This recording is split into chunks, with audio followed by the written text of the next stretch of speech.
عقیدہ تھا زمانے جاہلیت میں لوگوں کا. لوگ یہ سمجھتے تھے کہ بیماری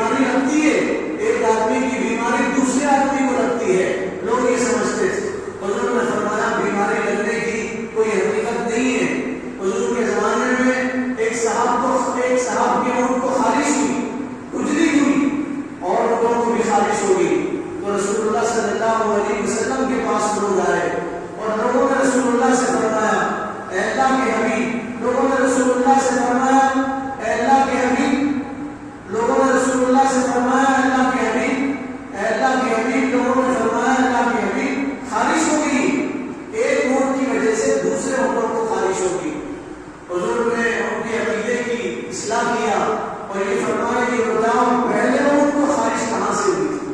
لوگوں نے کہا اللہ کی طرف سے. اور انہوں نے فرمایا دوسرے عمر کو بھی خواہش اللہ کی طرف سے ہو. بیماری نہیں لگتی. حضور نے اس عقیدے کی اصلاح کیا, قیامت تک کے لوگوں کو بتایا کہ دیکھو بیماری کی کوئی حقیقت نہیں, بیماری لگنے کی کوئی حقیقت نہیں. بیماری ایک دوسرے میں سرایت نہیں کرتی جب تک اللہ کا حکم نہیں ہوتا. ولا کیا ہوتا اور فرمایا پرندوں کا اڑنا کوئی حقیقت نہیں ہے. لوگ زمانے جاہلیت میں سفر میں جاتے تھے تو اپنے ساتھ ایک کبوتر رکھتے تھے اور جب شہر سے باہر نکلتے تھے تو کبوتر کو اڑاتے تھے. اگر وہ کبوتر دائیں طرف جاتا تھا تو سمجھتے تھے کہ ان کا سفر کامیاب ہے, اور اگر وہ ان کا کبوتر بائیں طرف جاتا تھا, وہ پرندہ بائیں طرف جاتا تھا تو سمجھتے تھے سفر ہمارا ناکام ہے, تو سفر نہیں کرتے تھے, سفر سے رک جاتے تھے. اگر ان کا پرندہ دائیں طرف جاتا تھا, رائٹ سائڈ میں جاتا تھا تو سمجھتے تھے ہمارا سفر کامیاب ہے اور سفر شروع کرتے تھے اور سفر میں چلے جاتے تھے. اور اگر ان کا پرندہ بائیں طرف جاتا, لیفٹ سائڈ میں جاتا تھا تو سمجھتے تھے ہمارا سفر ناکام ہے, پرندے کو اڑا کے دیکھتے تھے ہمارا سفر کامیاب ہے یا ناکام. اللہ کے رسول نے فرمایا, اللہ نے حضور کی زبان سے فرمایا پرندوں کا اڑنا اس کی کوئی حقیقت نہیں. آج بھی بہت سارے لوگ طوطوں سے فال کھولتے ہیں. یاد رکھیں فال کھولنا بڑا گناہ ہے, بلکہ حضور نے فرمایا شرک کے برابر گناہ ہے. فال کھولنا شرک کے برابر گناہ ہے. جو آدمی فال کھولتا ہے وہ اپنے ایمان کی خیر بنائے. مشکات شریف میں ہے کوئی آدمی ایک مرتبہ اپنا فال کھولتا ہے 40 دن تک اس کی نماز قبول نہیں ہوتی. اگر وہ نماز پڑھ لے تو 40 دن تک اس کی نماز قبول نہیں ہوتی. لوگ پرندوں کے ذریعے سے فال کھولتے ہیں. فال کھولنے والے آتے ہیں, طوطا چٹھی نکالتا ہے, آدمی پڑھ کے بتاتا ہے تمہاری 2 شادیاں ہوگی, 2 بنگلے بنیں گے, 2 گاڑیاں ہوگی. ایک صاحب آئے تھے, بچپن کا زمانہ تھا ہمارا, انہوں نے بھی فال نکالا اور یہ کہا 2 بیویاں ہوں گی اور آپ کے 2 بنگلے ہوں گے, 2 کار ہوں گے. آج تک نہ اپنا بنگلہ ہے نہ اپنی کوئی گاڑی ہے. سب جھوٹ ہے. فال کھولنے کی کوئی حقیقت نہیں. فال کھولنا حرام ہے, اسلام میں حرام ہے فال کھولنا. پرندوں کے ذریعے سے, پرندوں کے ذریعے سے قسمت آزمانا, قسمت تقدیر اللہ نے لکھ دیا ہے اور ماں کے پیٹ میں لکھ دیا ہے. اللہ کے بغیر کوئی قسمت نہ بڑھا سکتا ہے, نہ گھٹا سکتا ہے, نہ بدل سکتا ہے. خدا کے بغیر بندے کی قسمت نہ کوئی گھٹا سکتا ہے, نہ بڑھا سکتا ہے, نہ بدل سکتا ہے. قسمت لکھتی جا چکی ہے, جو ہونے والا ہے ہو کے رہے گا. قلم خشک ہو گئے ہیں, اللہ کے دفتر میں اللہ نے لکھ دیا ہے. ہاں اللہ بدلنا چاہے تو دنیا سے کیا تعلق, بلی کا مصیبت سے کیا تعلق. بلی جو جانور ہے اللہ کی مخلوق ہے, اللہ نے اسے بتایا وہ آپ کے سامنے سے گزرے گی تو آپ کی تقدیر میں کیسے ہاتھ ڈالے گی, آپ کے سفر میں کیسے نقصان ہوگا. عجیب عقیدہ ہے لوگوں کا, شرکیہ عقیدہ ہے. بلی کے گزرنے سے کیا ہوتا ہے. ہاں حضور نے فرمایا لوگ الو جب پکارتا تھا تو سمجھتے تھے, الو پکارتا تو سمجھتے تھے کہ بلائیں کی مصیبت آئی. الو کے پکارنے سے بلاؤں کے نازل ہونے کی, بلاؤں کے نازل ہونے کا, بلاؤں کے نازل ہونے کا کیا خیال. بلائیں کیسے نازل ہوگی الو کے پکارنے سے. کیا تعلق دونوں میں, کیا جوڑ, کیا ربط. عجیب عقیدے. زمانے جاہلیت میں الو پکارتا تھا, لوگ کہتے تھے بلائیں نازل ہو, مصیبتیں نازل ہو. حضور نے فرمایا ولا عامہ, الو کا پکارنا اس کی کوئی حقیقت نہیں. آج بھی لوگ لیمو سے اپنی عقیدت جوڑتے ہیں. گاڑی پہ لیمو لگا رہے اور یہ سمجھ رہے گاڑی کا ایکسیڈنٹ نہیں ہوگا. پوری گاڑی بھر کے لیمو لگا دو, آپ کی گاڑی کا ایکسیڈنٹ اللہ کے یہاں طے تو ہو کے رہے. کتنی گاڑیاں جن پہ لیمو لگے, مرچیاں لگی, ان کی ایکسیڈنٹ ہو رہے. دن بدن وہ گاڑیوں کی ٹکر ہو رہی. ہمارے سامنے گاڑی کی ٹکر ہو رہی, ہم گئے تو دیکھا اس کے اندر اور باہر لیمو لگے ہوئے تھے, مرچی لگی ہوئی تھی. مرچی کا اور لیمو کا گاڑی کے ایکسیڈنٹ سے کیا تعلق. اگر کوئی آدمی یہ عقیدہ سمجھ کے لگاتا ہے کہ لیمو میری گاڑی کی حفاظت کرے گا تو وہ اسلام سے خارج ہے. اسے اپنے ایمان کی خیر بنانا چاہیے, اسلام کی خیر بنانا چاہیے. ناریل لٹکاتے ہیں, ناریل کا تقدیر سے کیا تعلق ہے. اگر ناریل لٹکانے سے بلائیں نہیں آتی تو ناریل بیچنے والا سب سے مالدار ہوتا تھا. جو ناریل بیچتا ہے اس کو سب سے مالدار ہوتا تھا, اس کے پاس تو دکان ہے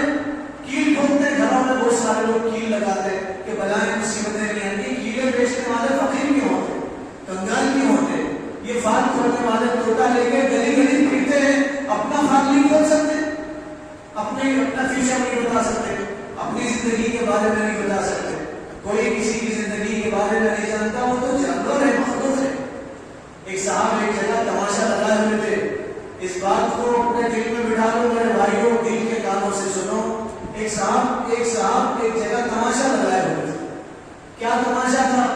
لوگوں کو بتا رہے تھے ہم آپ کا فیوچر بتاتے ہیں, آپ کا مستقبل بتاتے ہیں, آپ کا بھوش بتاتے ہیں, آپ کے کل کے بارے میں بتاتے ہیں, آپ کی زندگی کے بارے میں, آپ کے لائف کے بارے میں بتاتے ہیں. ایک صاحب تماشا لگائے روڈ پہ اور لوگوں کو کہہ رہے ہیں ہم آپ کے مستقبل کے بارے میں بتاتے ہیں.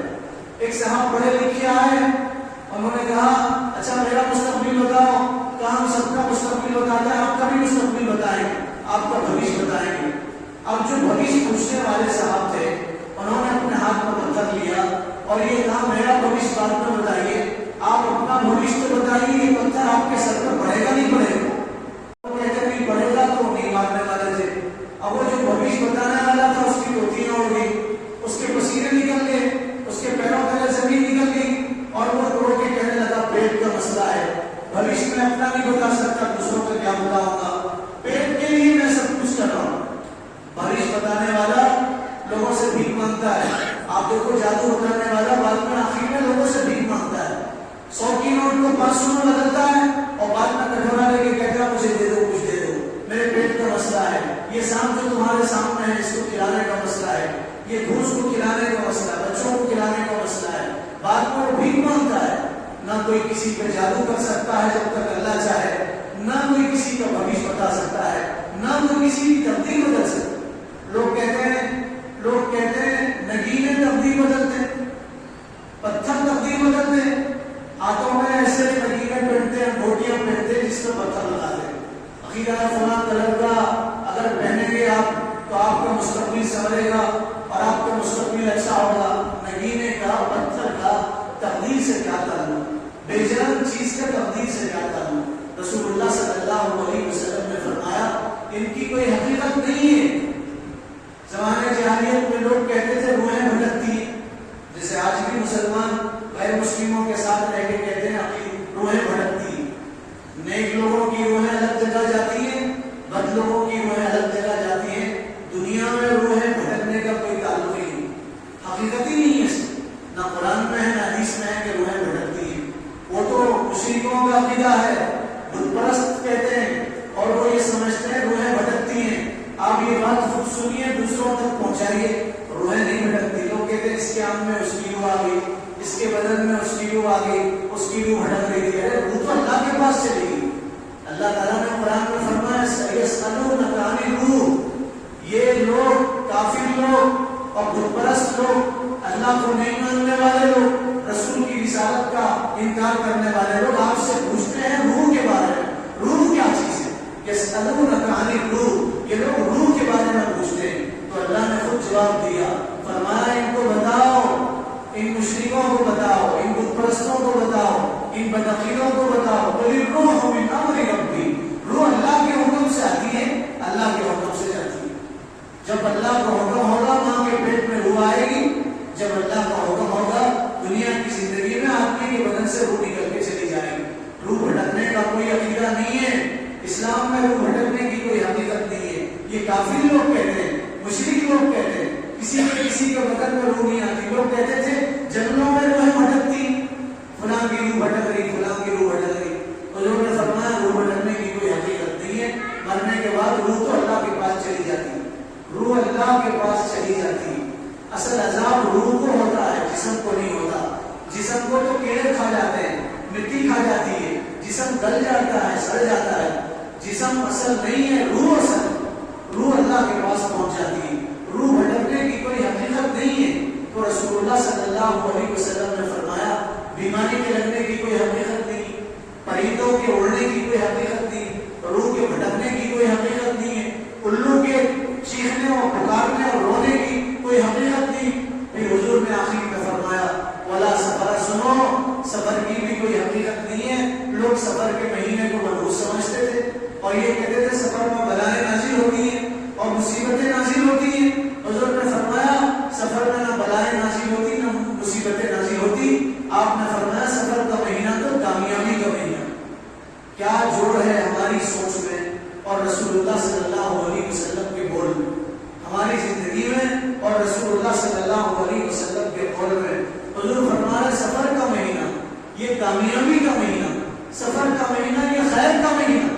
اور آج 1400 سال کے بعد کا مسلمان کہتا ہے سفر کا مہینہ منحوس مہینہ، پورے شادی خانے بند ہیں۔ آپ دیکھیے نہ محرم میں شادی کرتے نہ سفر میں شادی کرتے، پورے شادی خانے بند ہیں۔ کل ایک رشتے کے لیے گئے تھے بچی کے، اور بچی پسند آ گئی، وہ کہنے لگے کل مت آؤ آپ، 13 تیزی کے بعد آؤ، 13 دن گزرنے کے بعد آؤ، 13 دن گزرنے کے بعد۔ رسول اللہ صلی اللہ علیہ وسلم نے ایک روایت کے مطابق اپنی لاڈلی بیٹی لخت جگر فاطمہ الزہرا جنت کی عورتوں کی سردارن کا نکاح سفر کے مہینے میں آپ نے کیا، حضرت علی کے ساتھ سفر کے مہینے میں کیا۔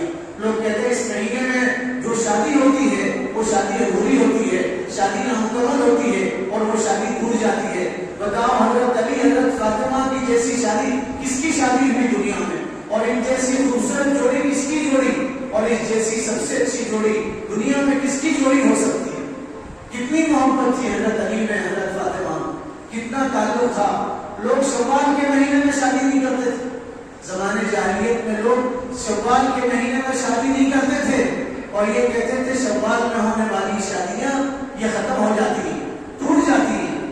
حضور نے اما جان حضرت عائشہ سے شوال کے مہینے میں شادی کی اور قیامت تک کے لوگوں کو بتایا لوگوں اسلام میں کوئی گھڑی بری نہیں ہوتی، کوئی گھڑی بری نہیں ہوتی، شو اشور کا کوئی تعلق نہیں۔ اسلام میں ہر گھڑی اچھی ہوتی ہے جس گھڑی میں تم نیک عمل کرتے ہو، اور جس گھڑی میں تم کوئی بد عمل کرتے ہو وہ گھڑی بد ہو جاتی ہے، برا عمل کرتے ہو تمہارے لیے بری ہو جاتی ہے۔ باقی اسلام میں بری گھڑی اور برا وقت اس کا کوئی تصور نہیں ہے۔ فرمایا رسول اللہ نے، اللہ نے فرمایا لا تسبوا الدہر، زمانے کو گالی مت دو، یہ انسان زمانے کو گالی دیتا ہے۔ فرمایا لا تسبوا الدہر، زمانے کو گالی مت دو، دہر میرے سے ہے، زمانہ مجھ سے ہے۔ اللہ فرمائے زمانے کو میں نے بنایا ہے، اگر کوئی زمانے کو گالی دیتا ہے وہ اللہ کو گالی دیتا ہے، خدا کو گالی دیتا ہے، خدا کی قدرت میں کمی نکالتا ہے۔ زمانہ برا کہ انسان تیرا عمل برا ہے، لوگ کہتے ہیں روحیں پہ کہتے ہیں تیری روح بری ہے، تیرا عمل برا ہے، تیرا عمل برا ہے، تیری بدعملی کی وجہ سے تیری زندگی بری ہوگی، اللہ کے حکموں کو چھوڑنے توڑنے کی وجہ سے تیری زندگی بری ہوگی۔ اسلام میں کوئی گھڑی بری، ہاں فضیلت والی گھڑیاں ہیں لیکن کوئی گھڑی بری نہیں ہے اسلام۔ آپ پوری قرآن پڑھو، پورا قرآن پڑھو، سورہ فاتحہ سے سورہ ناس تک کہیں نہیں ہے اسلام میں کوئی گھڑی بری ہے۔ قرآن میں اللہ تعالیٰ نے تو زمانے کی قسم کھایا، زمانہ برا ہوتا تو اللہ قسم کیوں کھاتے؟ والعصر ان الانسان لفی خسر، اللہ فرمانے زمانے کی قسم۔ علماء نے لکھا زمانہ تو اچھا ہے، انسان خسارے میں، انسان گھاٹے میں۔ کوئی گھڑی بری نہیں ہوتی، کوئی گھڑی بری نہیں ہوتی، اسلام کے بدعملی کی وجہ سے وہ گھڑی بری ہوتی ہے۔ سفر کا مہینہ منحوس نہیں ہے، سفر کا مہینہ خیر کا مہینہ ہے، سفر کا مہینہ برکت کا مہینہ ہے۔ سفر میں بڑی بڑی جنگیں ہوئی، لڑائیاں ہوئی، سفر میں لڑائی ہونے والی لڑائیاں کامیاب ہوئی، اس لیے حضور نے سفر کے مہینے کو کامیابی کا مہینہ تھا۔ غزوہ خیبر اسلام کی ایک جنگ ہے، خیبر کی لڑائی، غزوہ خیبر۔ آپ اس جنگ کے لیے نکلے، محرم میں نکلے، آپ پہنچے خیبر، 150 کلومیٹر کا فاصلہ ہے مدینہ منورہ سے۔ غزوہ خیبر ابھی عجیب غزوہ ہوا تھا، لڑائی ہوئی تھی، رسول اللہ نکلے، حضرت علی آپ کے ساتھ تھے، یہودیوں کی بستی تھی خیبر، یہودی بہت تکلیف پہنچاتے تھے مسلمانوں کو اور مسلمانوں کو ستاتے تھے، اور یہودی منصوبے بناتے تھے مسلمانوں کے خلاف۔ کل بھی یہودی بڑے دشمن تھے مسلمانوں کے، آج بھی یہودی مسلمانوں کے بڑے دشمن ہیں، یہود مسلمانوں کے بڑے دشمن ہیں، اور یہ جو برہمن ہے بہمن ہے یہودیوں کی نسل سے، ان کی نسل یہودیوں تک پہنچتی ہے، یہودیوں کی نسل سے ہے۔ یہ نہ کبھی مسلمانوں کے تھے، نہ ہیں نہ رہیں گے، نہ مسلمانوں کے تھے نہ ہیں یہ نہ رہیں گے، قیامت تک یہ مسلمانوں کے خلاف رہیں گے جب تک عیسیٰ علیہ السلام زمین پر نہیں اتریں گے۔ آج بھی سب سے زیادہ تکلیف یہودی مسلمانوں کو دے رہے، کبھی قرآن جنا کے تکلیف دیتے، کبھی رسول اللہ کی ذات پہ حملہ کرتے، کبھی حضور کی شان میں گستاخانہ کارٹون بناتے، کبھی کبھی وہ صحابی جنہوں نے حضرت اماں عائشہ کی طرف نظر اٹھا کے نہیں دیکھا تھا، ان کی شان کو گستاخی کرتے ہیں، صحابہ پہ لعن طعن کرتے ہیں، کعبے پہ حملہ کرنے کی کوشش کرتے ہیں۔ آج بھی یہودی سب سے زیادہ مسلمانوں کو تکلیف پہنچا رہے ہیں۔ یہودی مدینہ میں مسلمانوں کو تکلیف پہنچا رہے ہیں۔ ان کی آبادی تھی، قلعہ تھا ان کا، 150 کلومیٹر کے فاصلے میں تھے۔ رسول اللہ 1600 صحابہ کو لے کے نکلے تھے یہودیوں کے خاتمے کے لیے۔ بہت دن تک آپ یہودیوں کے قلعے کے پاس رہے، محاصرہ بڑھتا گیا۔ ایک مرتبہ حضور نے فرمایا کل خیبر وہ فتح کرے گا، کل خیبر وہ فتح کرے گا جس سے اللہ اس کے رسول محبت کرتے۔ پھر فرمایا میں جھنڈا خیبر کا اس کو دوں گا جس کو اللہ اس کے رسول چاہتے ہیں اور جو اللہ اس کے رسول کو چاہتا ہے۔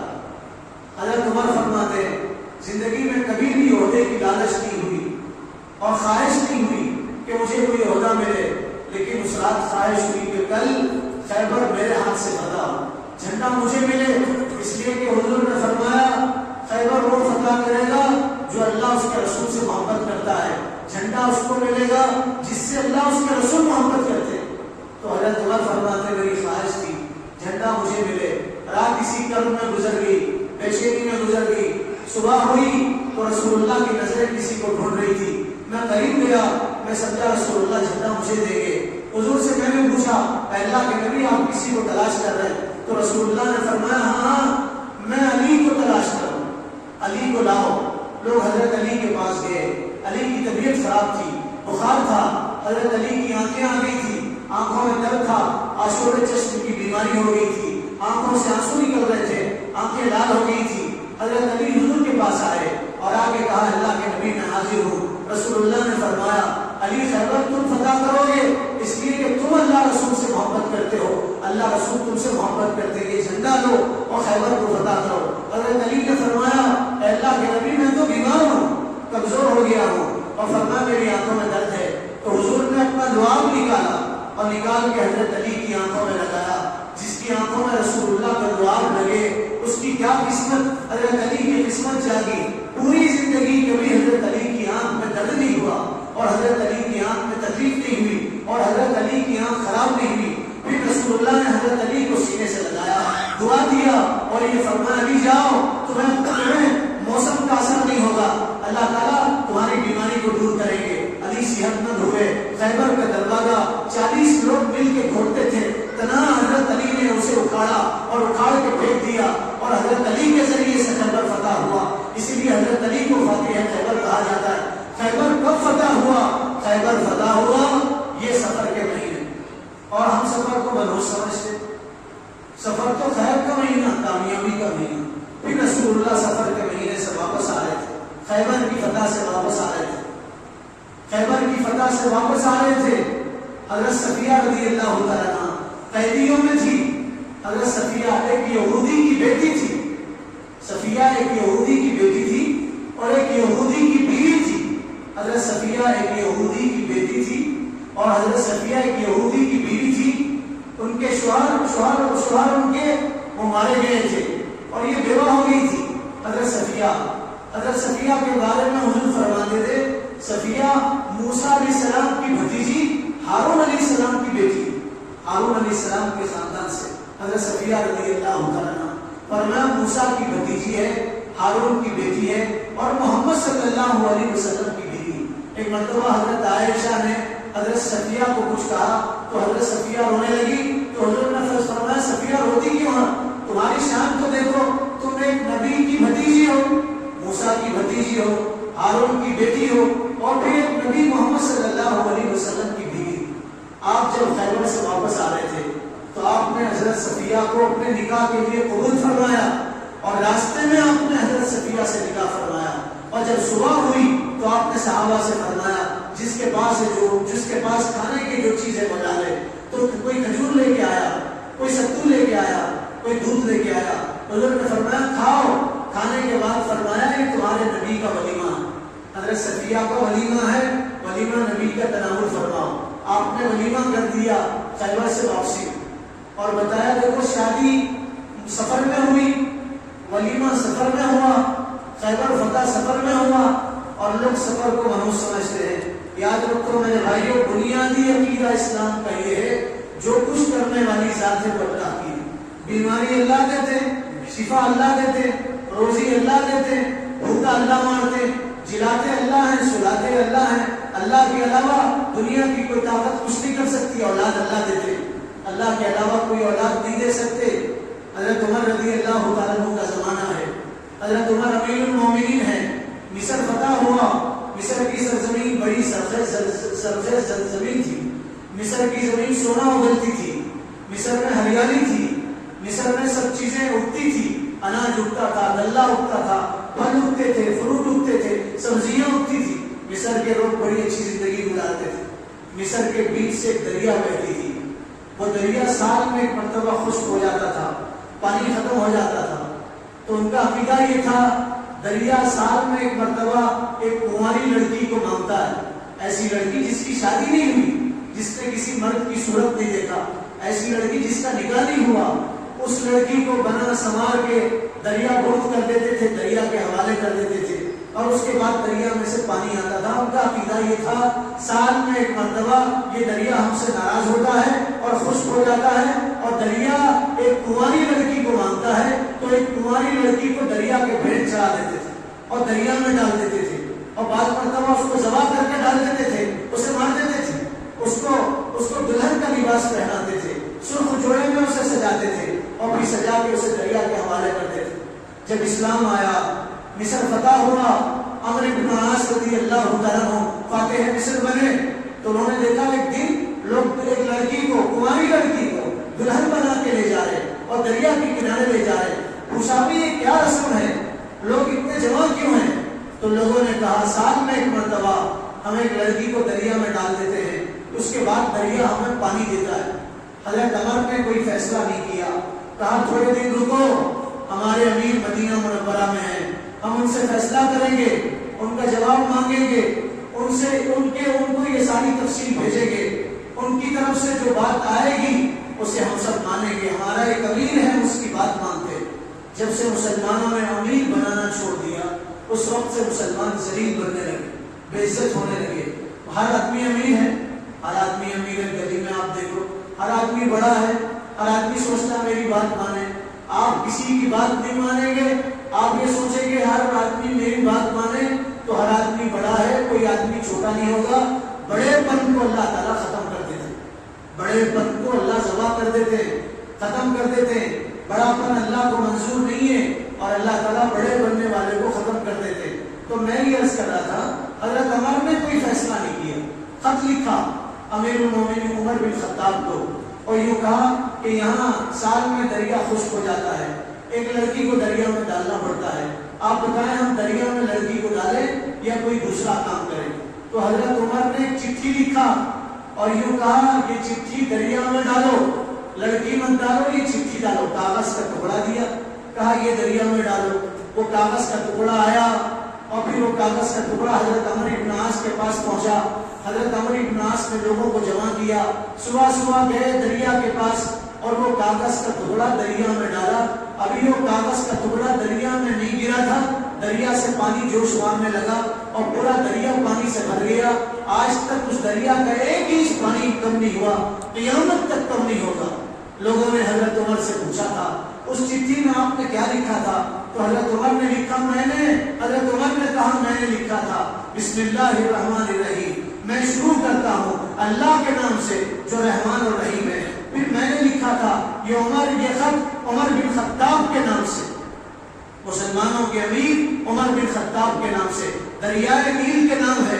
پھر اس میں حضرت عمر نے لکھا تھا اے دریا اگر تو اللہ کے حکم سے بہتی ہے تو بہ جا، اگر تو اپنے آپ سے بہتی ہے تو محمد کے غلاموں کو تیری ضرورت نہیں ہے، محمد کے غلام جہاں ٹھوکر ماریں گے وہاں سے پانی نکالیں، محمد کے غلاموں کو تیرے پانی کی ضرورت نہیں ہے اگر تو اللہ کے حکم سے نہیں بہتی۔ اگر اللہ کے حکم سے بہتی ہے تو ہمیں تیرے پانی کی ضرورت ہے، ورنہ تیرے پانی کی ضرورت نہیں ہے۔ ہم تو ہاتھ اٹھاتے ہیں بادل برسا دیتے ہیں، ہم تو ہاتھ اٹھاتے ہیں آسمان سے پانی برسا دیتے ہیں، ہم پیر رگڑ دیتے ہیں پانی نکل جاتا ہے۔ ہم رسول اللہ کے غلام ہیں، ان کے نام لیوا ہیں، ہم اللہ پہ بھروسہ کرنے والے، خدا سے ہمارا تعلق۔ دریائے نیل بہنے لگا، علماء نے لکھا 6000 لوگ یہ منظر دیکھ کے انہوں نے اسلام قبول، 6000 لوگوں نے یہ منظر دیکھ کے اسلام قبول۔ اب تو ہمارے اسلام کو دیکھ کے غیر مسلمان غیر مسلم ہو رہے، ہمارے عقیدوں کو دیکھ کے ہمارا سر در در پہ جھک رہا ہے، ہر جگہ یہ کہہ رہے ہیں آپ ہی دینے والے، آپ ہی کرنے والے، آپ کے علاوہ کوئی کرنے والا نہیں۔ یہ شرکیہ جملے ہیں میرے بھائیوں۔ عقیدہ ہمارا یہ ہو کہ اللہ کے علاوہ کوئی کچھ نہیں کر سکتا، کوئی گھڑی کچھ نہیں کر سکتا، کوئی جانور کچھ نہیں کر سکتا، کوئی پتھر کچھ نہیں کر سکتا، کوئی درخت کچھ نہیں کر سکتا، کوئی انسان کچھ نہیں کر سکتا، اللہ کے بغیر کوئی انسان کچھ نہیں کر سکتا۔ ڈاکٹر کے پاس جا کے لوگ کہتے ہیں میرے بچے کی جان آپ کے ہاتھ میں، ارے ڈاکٹر کی جان اس کے ہاتھ میں نہیں ہے، بچے کی جان اس کے ہاتھ میں کیسے؟ ڈاکٹروں کی جان ان کے ہاتھ میں نہیں ہے۔ ابھی پچھلے دنوں آپ نے پڑھا ہوگا ہزاروں لوگوں کے دلوں کا آپریشن کرنے والا ڈاکٹر خود دل کا دورہ پڑ کے مر گیا، اپنے دل کا علاج نہیں کر سکا، دل کا دورہ پڑ کے مر۔ ہزاروں لوگوں کے دل کا علاج کرنے والا حیدرآباد کا ڈاکٹر، مشہور ڈاکٹر، وہ اپنے دل کا علاج نہیں کر سکا اور مر گیا، بھری جوانی میں مر گیا۔ سانپ پکڑنے والا ایک آدمی تھا، اس کو ناز تھا کہ بڑے سے بڑا جانور، بڑے سے بڑا سانپ اور چھوٹے سے چھوٹا سانپ میں پکڑ سکتا ہوں، سانپ کے زہر کا اثر نہیں ہوتا۔ اس دھوپ میں اس کا ریکارڈ ہوا تھا کہ دنیا کا کوئی سانپ کا زہر اس پہ اثر نہیں کرے۔ چھوٹا سا سانپ اس نے اسے کاٹا، جگہ پہ مر گیا۔ چھوٹے سے سانپ نے کاٹا جگہ، جب تک اللہ چاہے سانپ کاٹتا تھا نہیں مرتا تھا، جب اللہ نے چاہا چھوٹے سے سانپ کے کاٹنے سے مر گیا۔ تو میرے بھائیوں یہ عقیدہ رکھیں، سفر کا مہینہ منحوس نہیں ہے، سفر کا مہینہ کامیابی کا مہینہ ہے، سفر کا مہینہ خیر کا مہینہ۔ سفر کے مہینے میں ہر اچھے کام کرنا چاہیے، نیک کام سفر کے مہینے میں کرنا چاہیے۔ جو لوگ سفر کے مہینے کو منحوس سمجھتے ہیں وہ اپنے آپ کو رسول اللہ کا غلام کہنا چھوڑیں۔ دعا کیجیے اللہ تعالیٰ عمل کی توفیق عطا فرما دے، جو اللہ سنتوں سے فارغ ہوئی ہوئے